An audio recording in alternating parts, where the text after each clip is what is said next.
বাইরে থেকে জরাজীর্ণ ফ্ল্যাট বাড়ি, কিন্তু ভিতরে ঢুকলে একেবারে চক্ষু চড়ক গাছ। ভিতরে আলিশান রাজমহল। শিবপুরের তৃণমূল নেতা দম্পতির গোপন কুঠুরির হদিশ মিলেছে। গতকাল এই গোপন কুঠুরির হদিশ পায় পুলিশ।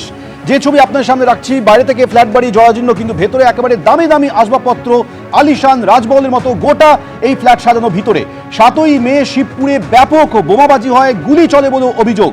সেই ঘটনায় অভিযুক্ত ছিলেন তৃণমূল নেতা শামীম আহমেদ, আর তার মাটির নিচে এইভাবে গোপন কুঠুরি পাওয়া গেছে।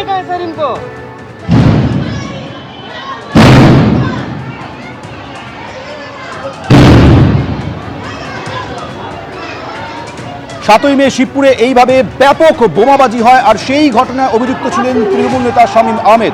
এই 7ই মে বোমাবাজির ঘটনার পর থেকে তৃণমূল নেতা এবং তার স্ত্রী পলাতক। পুলিশ তদন্ত করে তার গোপন কুঠুরির হদিশ পেয়েছে।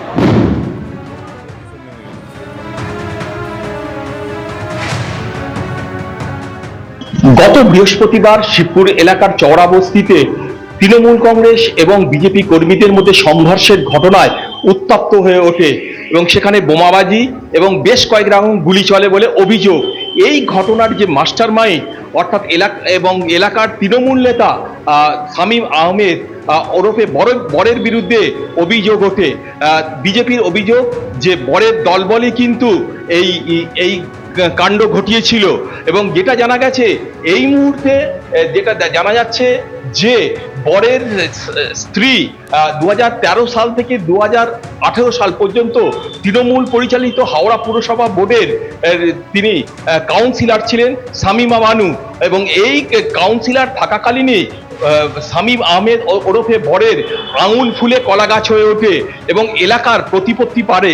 এবং যেটা জানা যাচ্ছে যে এই যে গত ভোট পরবর্তী হিংসার যে তদন্তে নেবে শিবপুর থানার পুলিশ গতকালই বরের এই ফ্ল্যাটে তল্লাশি চালায়, এবং এই তল্লাশি চালাতে গিয়ে দেখা যায় যে ফ্ল্যাটের 3 তলা থেকে মেঝে কাটা এবং সেখানে সিঁড়ি দিয়ে নিচে 2 তলায় যাওয়ার একটা রাস্তা করা হয়েছে, এবং সেখানে বিলাসবহুল ঘর, ডাইনিং রুম, বেডরুম এবং অত্যাধুনিক ইলেকট্রনিক গেজেট রয়েছে, এবং সবটাই কিন্তু সিসিটিভির মাধ্যমে ভেতর থেকে সে নজরদারি চালাতো, এমনটাই জানা যাচ্ছে। এবং শুধু তাই নয়, এই এলাকাতে কার্যত যত রকম অপরাধমূলক কার্যকলাপ সেগুলো কিন্তু বরেই নিয়ন্ত্রণ করতো বলে এলাকার মানুষের অভিযোগ। বিজেপির পক্ষ থেকে যেটা জানানো হচ্ছে, রামনবমীর মিছিলের সময় যে গন্ডগোল হয়েছিল তারও মাথা ছিল এই বরে, এবং তাকে এনআইএ গ্রেফতার করেছিল। পরে অবশ্য জামিন পায়। এই মুহূর্তে তিনি জামিনে ছাড়া পেয়ে রয়েছেন, এবং তার মধ্যেই কিন্তু গত বৃহস্পতিবার এই ধরনের সংঘর্ষের ঘটনা ঘটায়, এবং তারপরই সে এখনো পলাতক রয়েছে।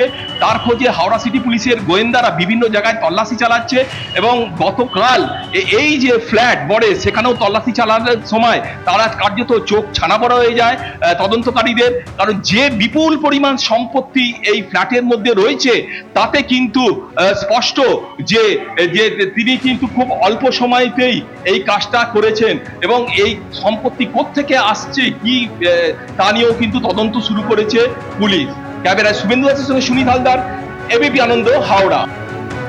গতকাল অভিযুক্তের ফ্ল্যাটে গিয়ে এই গোপন কুঠুরির হদিশ পায় পুলিশ। পলাতক তৃণমূল নেতার ফ্ল্যাটটি পুলিশ সিল করেছে।